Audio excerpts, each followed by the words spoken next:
Ta parole est une lampe à mes pieds, une lumière sur mon sentier. Psaume 119, verset 105.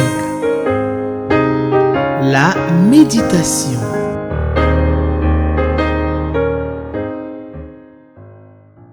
Alléluia, que le nom de notre Seigneur soit béni, le Dieu créateur du ciel et de la terre, le maître de l'univers, le Seigneur des seigneurs, le seul qui mérite notre adoration, le sauveur de l'humanité. Nous voulons célébrer notre Seigneur de tout notre cœur. Que son nom soit béni pour cette occasion merveilleuse qu'il nous donne encore maintenant de méditer ensemble sa parole, de nous asseoir et de réfléchir sur les merveilles de notre Dieu, sur les mystères qu'il nous donne, qu'il nous révèle pour nous aider à le servir, à marcher dans ce monde. Chers frères et sœurs, c'est le meilleur rendez-vous que nous pouvons avoir chaque jour de notre vie, ce rendez-vous avec notre Créateur pour l'entendre, pour parler avec lui. Merci d'être fidèle à cette émission sur Espérance TV et cette mission qui nous a offerte par la Ligue pour la lecture de la Bible. Nous allons prier et confier ce temps de méditation entre les mains de notre Seigneur. Prions. Père Céleste, nous te rendons toute la gloire. Nous te célébrons, nous te magnifions, nous t'exaltons. Merci de nous donner cette grâce, jour après jour, ce rendez-vous merveilleux, pour que tu nous parles, que tu parles à nos cœurs, pour que tu nous façonnes par ta parole, qui est la vérité. Nous te prions maintenant, Seigneur, de conduire ce temps que nous passons avec toi. Merci pour ta présence comme tu l'as promis toi-même. Parle-nous, Père, nous t'écoutons. Nous t'avons prié au nom de Jésus. Amen. Je nous invite à prendre nos Bibles et nous allons méditer ce jour dans le livre de Nombre. Nombre, nous prenons le chapitre 28. Donc nous commençons au chapitre 28, verset 26. Et nous allons jusqu'au chapitre 9, le verset 11. Nombre chapitre 28, à partir du verset 26, au chapitre 29, verset 11. Donc je nous invite à la lecture. Je vais faire la lecture dans la version 8 secondes. Sentez-vous libre de prendre la version que vous avez. Et nous allons lire ce texte.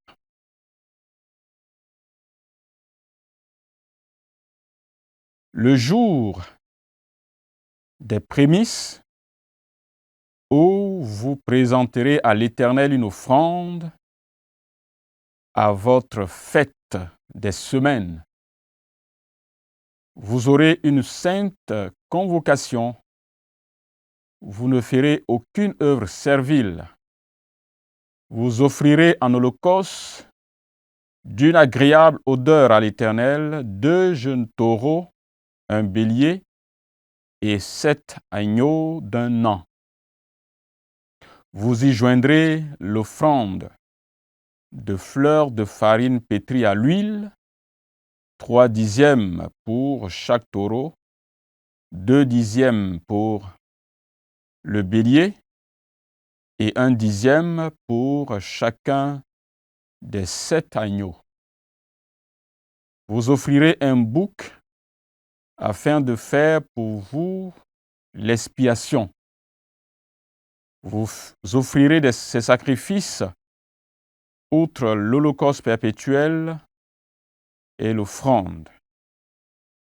Vous aurez des agneaux sans défaut et vous joindrez les libations.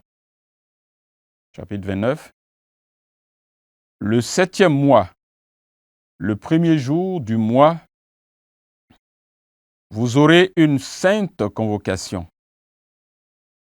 Vous ne ferez aucune œuvre servile.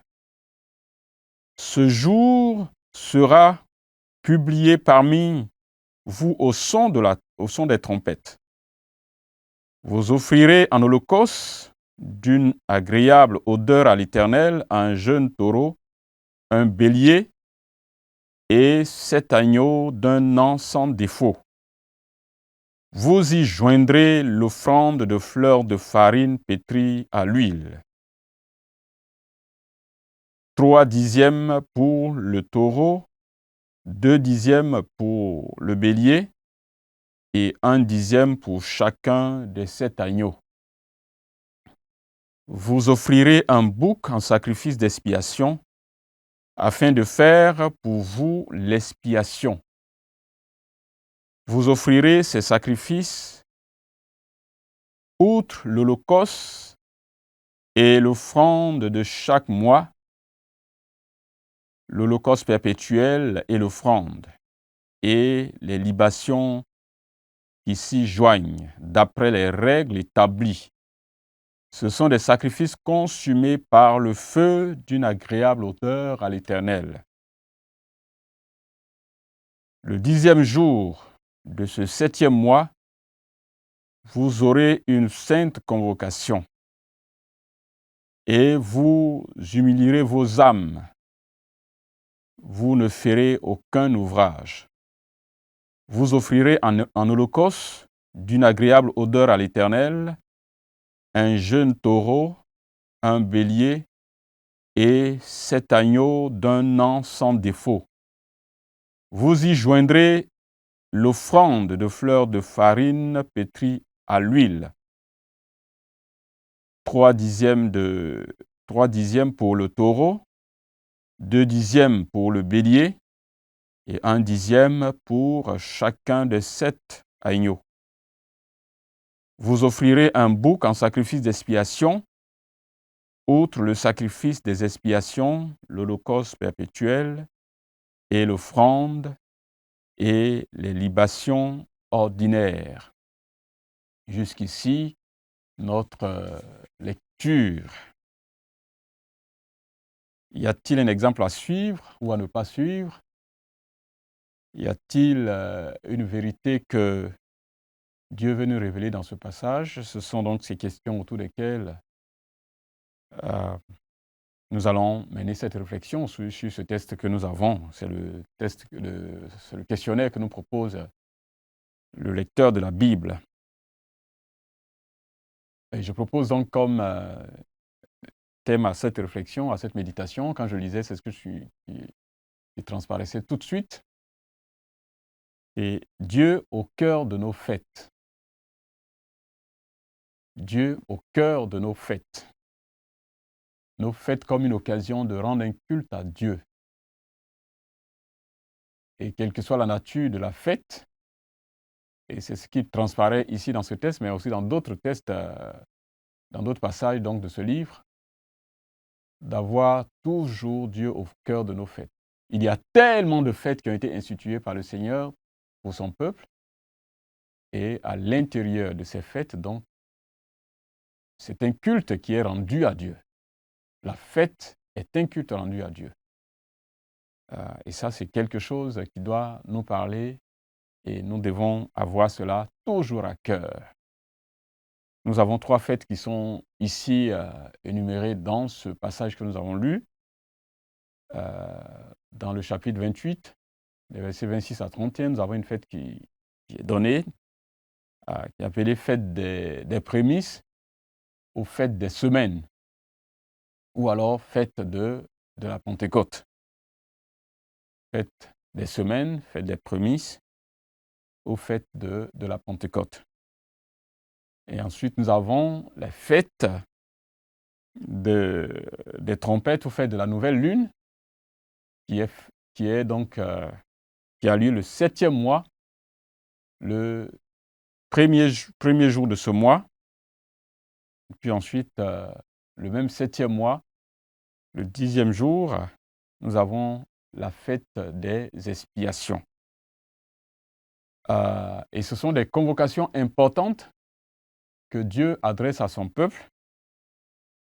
Et il est chaque fois indiqué que on ne devrait faire aucune œuvre servile.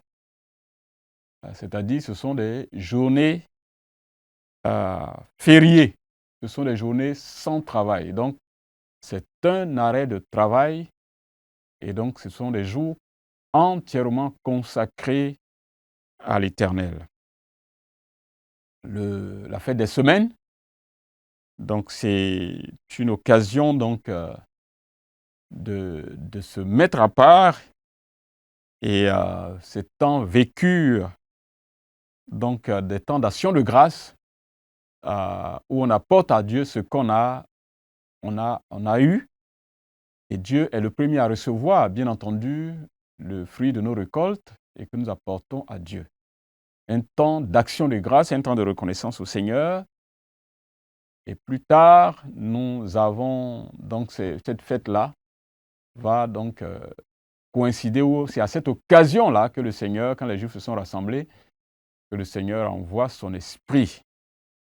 On rend grâce à Dieu donc pour avoir donné la pluie à la terre et pour avoir donné l'occasion à son peuple de travailler, de cultiver.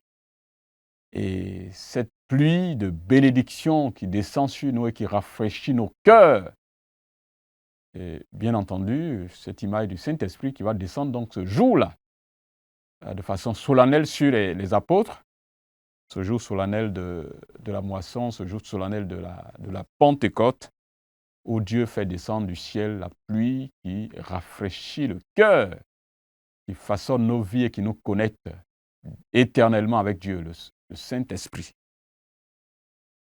Fête de Pentecôte, fête des semaines, fête de la moisson. Donc, c'est les différents noms qu'on se donne à cette fête solennelle, le jour-là où les enfants de Dieu, les Juifs, se rassemblent pour célébrer Dieu, le Créateur, Dieu qui donne la pluie en sa saison et qui le fait pour donner cette bénédiction à nos vies et à nos cultures. Le Dieu de la bénédiction, le Dieu de la grâce. Et après, nous avons le premier jour du 7e mois, nous avons la fête des trompettes ou fête de nouvelle lune, qui est un moment de reconnaissance, un moment de consécration du peuple à son Dieu, un moment de repentance. Donc c'est une occasion aussi qui est marquée par l'arrêt du travail et par une convocation que Dieu lance à son peuple. On appelait ça aussi la fête des trompettes. Un temps de consécration, un temps où le peuple se rassemble pour rendre un culte à Dieu et pour faire des sacrifices, pour apporter des choses à Dieu. Et nous avons le même mois, le 10e jour du mois, nous avons donc une autre convocation pour ce qu'on appelle ici la fête des expiations, où le peuple vient donc pour se repentir et demander pardon à Dieu, mais aussi où les gens avaient l'occasion de se demander pardon les uns aux autres. Donc, il s'agit de réparer des relations rompues, les torts causés aux frères et aux sœurs à gauche et à droite. Ce sont des occasions donc d'un temps d'arrêt, marquer un temps d'arrêt pour célébrer Dieu, mettre la vie en règle avec Dieu, mais aussi la vie en règle avec ceux qui nous entourent. Réparer les relations brisées, corriger les torts qu'on a causés à ceux avec lesquels nous vivons. Et c'était vraiment des bonnes habitudes que Dieu a instaurées au sein de son peuple. C'était considéré comme un jour de fête, mais c'était un culte rendu à Dieu. Je ne sais pas si dans nos communautés, nous avons cette habitude de nous asseoir et puis de non seulement demander pardon à Dieu, ce jour est consacré à demander pardon à Dieu, mais aussi demander pardon à nos frères et aux sœurs autour de nous. À l'église, mais aussi en famille. Ces moments manquent. Pourtant, c'est des occasions que Dieu avait données à son peuple de faire cela. Il y a tellement de torts que nous nous faisons, tellement d'injustices, tellement de frustrations que nous nous causons les uns aux autres. Il est important de nous asseoir, de nous arrêter un jour et de dire, de nous demander pardon les uns aux autres.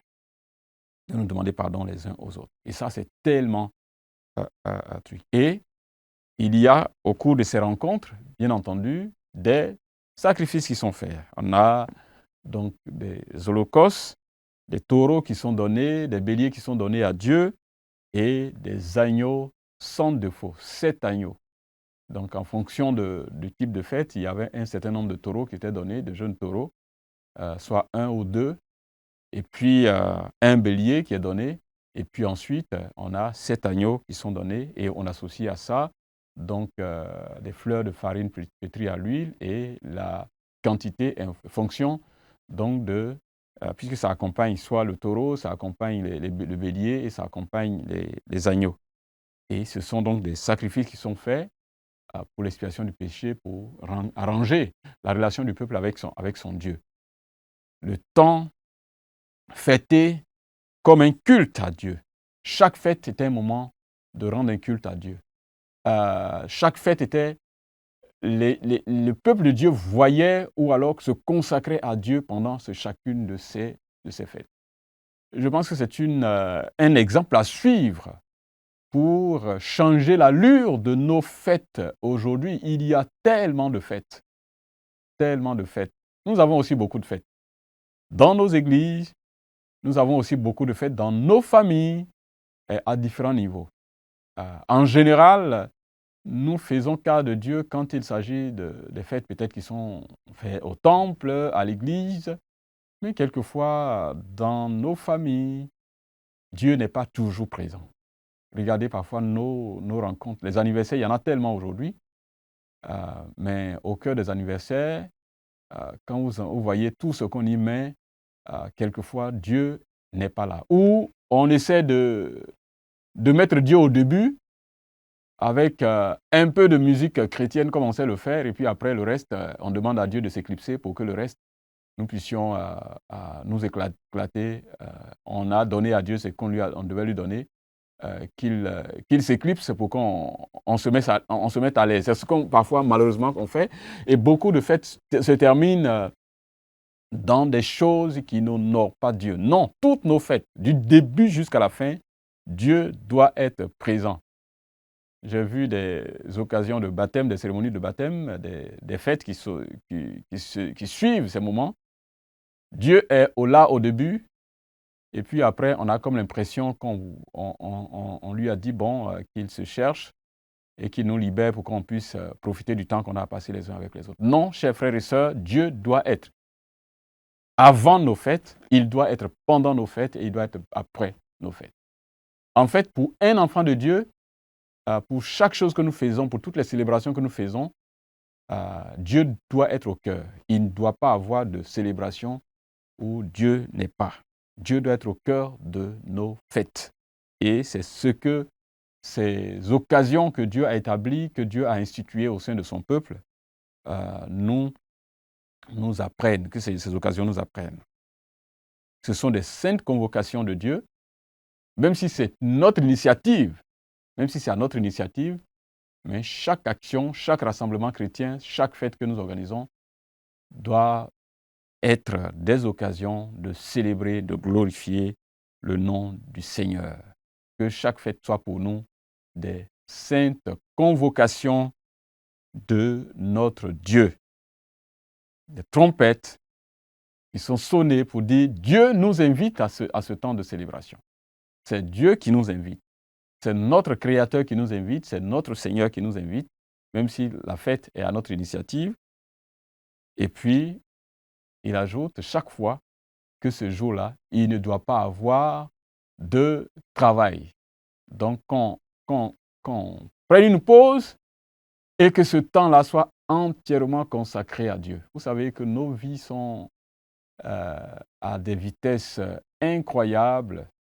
On est toujours en train de travailler. Il faut travailler, ça c'est clair, parce que c'est aussi en travaillant et de façon excellente que nous ressemblons à notre Dieu.